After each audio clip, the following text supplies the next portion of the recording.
జిల్లా ఎస్పీ తెలంగాణ పోలీసులు అధికారికంగా గౌరవ కాల్పులు జరిపిన తర్వాతనే సమ్మక్కకు సంబంధించినటువంటి యాత్ర అక్కడి నుంచి బయలుదేరుతుంది. అంతకంటే ముందే ప్రధాన పూజారులు మొత్తం 11 మంది పూజారులు ఉంటారు. 11 మంది పూజారులు 5గురు ప్రధాన పూజారులు. ఆ పూజారుల చేతుల మీదుగానే భరణిని ఎవరికి కనిపించకుండా మూడో కంటికి తెలవకుండా అత్యంత గోప్యంగా గోప్యత పాటిస్తూ అడవి నుంచి వనం నుంచి జనంలోకి సమ్మక్క బయలుదేరుతుంది.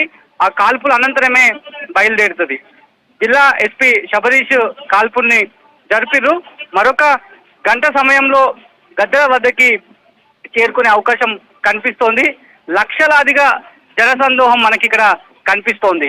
నిన్న సారలమ్మకు సంబంధించినటువంటి యాత్ర ఎట్లనైతే కన్నెపల్లి నుంచి సాగిందో అంతకంటే వైభవంగా జనాలు ఎక్కువ శాతం రావడం జరిగింది. మనం నిన్ననే చెప్పుకున్నాం, ఆల్రెడీ చరిత్ర కూడా చెప్తోంది. ఎప్పుడైతే అటవీ ప్రాంతంగా ఉన్నటువంటి ఈ ప్రాంతం అంతా కూడా ఈ సమయం వచ్చిందంటే, ఈ గడియ వచ్చిందంటే దేశ నలుమూలల నుంచి భాషలతో సంబంధం లేకుండా చాలా మంది కూడా వస్తారు. ఇక్కడ జరిగేటువంటి కొండ జాతులకు సంబంధించి కావచ్చు, గిరిజన తెగలకు సంబంధించినటువంటి సంస్కృతి సాంప్రదాయాలు ఎట్లా ఉంటాయి, ఎట్లా పూజలు చేస్తారు, దేవతలను ఎట్లా కొలుస్తారు అనేటువంటి విషయాన్ని దానిపైన ఇంట్రెస్ట్ తో చాలా మంది చూడడానికి వస్తారు. అట్లనే నిన్న సారలమ్మకు సంబంధించినటువంటి యాత్రను చూడడానికి లక్షలాదిగా తరలి వచ్చిర్రు. సో గత కొద్ది రోజుల నుంచే ఇక్కడికి వాళ్ళు వెకేషన్స్ లాగా పెట్టుకొని ఇక్కడికి వస్తారు. ఒక కుంభమేళాకి ఎట్లనైతే వెళ్తారో ఇక్కడ కూడా మినీ కుంభమేళాగా చెప్తారు. ఆ కుంభమేళాకు సంబంధించినటువంటి డిజిట్ కూడా బహుశా దాటుండొచ్చు. ఇప్పటికే అధికార యంత్రాంగం అంచనా వేస్తోంది. 1.5 పైగా జనాలు వస్తారు. దాన్ని దృష్టిలో పెట్టుకుని అరేంజ్మెంట్స్ ఉండాలనేటువంటి విషయాన్ని అధికారులు ఇప్పటికే చెప్పడం జరిగింది. మరొక ముఖ్యమైన అంశం ఏంటంటే సారలమ్మ కంటే సమ్మక్క ఆక్రోశంతో వస్తారు. ఆ వస్తున్నటువంటి సందర్భంలో ఆమె ప్రయాణిస్తున్నటువంటి ఆ మార్గం అంతా కూడా కోళ్లతో పందెం కోళ్లు కావచ్చు, ఎవరికి తోచినంతగా భక్తులంతా కూడా గాల్లోకి ఆ కోళ్లను పైకి ఇసురుతూ ఉంటారు. అది వాళ్ళ గిరిజన తెగకు సంబంధించి ఆనవాయితీగా వస్తున్నటువంటి రిలీజియస్ సిస్టమ్ అనే చెప్తారు ఇక్కడ స్థానికంగా. సో అంతకంటే ముందే అక్కడ కోళ్లను మేకలను ఎవరికి తోచినంతగా బలిస్తూ అక్కడ రక్తాన్ని చిందిస్తూ శివశక్తుల పూనకాలతో ఆ మార్గం అంతా కూడా కనిపిస్తుంది. అదే పరిస్థితి ఇప్పుడు మనం విజువల్స్ లో కూడా క్లియర్ గా చూడొచ్చు. డ్రోన్ విజువల్స్ లో కూడా క్లియర్ గా చూడొచ్చు.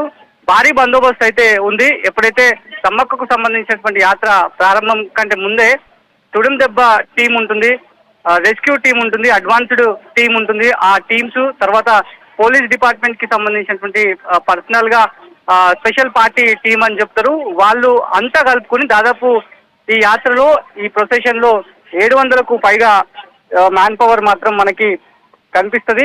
ఎవరిని కూడా లోపలికి రానివ్వరు. ఆ రోప్ పార్టీ లోపల తుడుం దెబ్బ టీం ఉంటుంది. ఆ తర్వాత పోలీసులకు సంబంధించినటువంటి రోప్ టీము, క్లియరెన్స్ టీము ఉంటది. ఆ లోపల ఉన్నటువంటి వాళ్ళు లోపలనే ఉంటారు. ఆ తర్వాత అక్కడి నుంచి చిలకలగుట్ట ప్రాంతం నుంచి బయలుదేరిన తర్వాత నియర్ వచ్చిన తర్వాత సమ్మక్క సారలమ్మ గద్దెల ప్రాంతానికి ప్రధాన చౌరస్తాకు వచ్చిన తర్వాత సమ్మక్కకు చెందినటువంటి వంశీకులు ఆడపడుచులు ఎవరైతే ఉన్నారో వాళ్ళంతా కూడా బిందెలతో రెడీగా ఉన్నారు. వాళ్ళు వచ్చిన తర్వాత కాళ్ళను వాటర్ తో కడిగిన తర్వాత లోపలికి వాళ్ళని గౌరవప్రదంగా ఆహ్వానిస్తారు. ఆ తర్వాత నిన్న కూడా మనం చూసినాం సారలమ్మ ఆ తర్వాత వచ్చిన తర్వాత సారలమ్మే కాదు మరో 2 దేవతలు కూడా గోవిందరాజు, పగిడిద్దరాజు మొత్తం 3 వనదేవతలు వచ్చిన తర్వాత ఇక్కడే స్థానికంగా ఉన్నటువంటి ప్రధాన గద్దెలు ఎక్కడైతే ఉంటాయో దానికి ప్యారలల్ గా ఒక 200 మీటర్ల దూరంలో ఆలయం ఉంటుంది. ఆ ఆలయంకు ముందుగా వెళ్ళిన తర్వాత ఆనవాయితీ ప్రకారం అక్కడ ఒక పూజ నిర్వహిస్తారు. పూజ నిర్వహించిన తర్వాత ఇక్కడికి వచ్చారు నిన్న సారలమ్మ కూడా. సేమ్ అదే తరహాలోనే సమ్మక్క కూడా అదే తరహాలోనే వస్తారు. ఇక్కడ పూజలు నిర్వహిస్తారు. పూజలు నిర్వహించిన తర్వాత లోపలికి వెళ్తారు. గద్దెపైకి వెళ్తారు అనేది కూడా ప్రస్తుతం పూజారులు అయితే చెప్తున్నారు. ఇదంతా కూడా ఒక అంగరంగ వైభవంగానైతే మనకి కనిపిస్తోంది.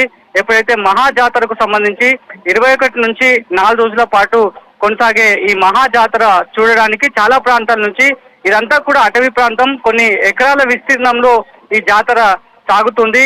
వాళ్ళంతా కూడా గుడారాలు వేసుకుని ఆ గుడారాల్లోనే ఇవాల్టి దినం కోసం నిన్న సారలమ్మ సంబంధించి యాత్రను వాళ్ళు చూడడానికి చాలా మంది వచ్చారు. ఆ తర్వాత 2 దేవతలు ఉన్నటువంటి మిగతా దేవతలు ఎవరైతే ఉన్నారో వాళ్ళంతా గద్దెల పైన కొలువు తీరిన తర్వాత అక్కడ మొక్కుల్ని మొక్కుకుంటే బాగా జరుగుతుంది, మంచి జరుగుతుంది అనేటువంటి ఒక ఆశతో అదే అభిప్రాయంతో చాలా మంది, అదే నమ్మకంతో చాలా మంది కూడా ఇక్కడికి వస్తుంటారు. సో దాంట్లో భాగంగానే ఎక్కువ శాతం క్రౌడ్ ఇవాళ నుంచే షురూ అవుతుంది. ఇవాళ నుంచి రేపటి వరకు ఈ క్రౌడ్ అంతా కూడా కంటిన్యూ అవుతుందనే అంచనాకు అధికార యంత్రాంగం రావడం జరిగింది. అన్ని డిపార్ట్మెంట్లకు సంబంధించి చాలా మంది మ్యాన్ పవర్ ని ఇందులో ఎన్ఫోర్స్మెంట్ చేయడం జరిగింది. పోలీసులంతా కూడా మరో 40 నిమిషాలు లేదంటే 1 అవర్ లో ఇక్కడికి చేరుకునే అవకాశం కనిపిస్తుంది. దానికి తగ్గట్టుగానే భారీగా జనాలు మోహరిస్తున్నారు. భక్త సందోహంగా ఆ మార్గం అంతా కూడా చిలకలగుట్ట నుంచి ఇక్కడికి ప్రధాన గద్దె వరకు రావాలంటే దాదాపు 1 కిలోమీటర్ వరకు కూడా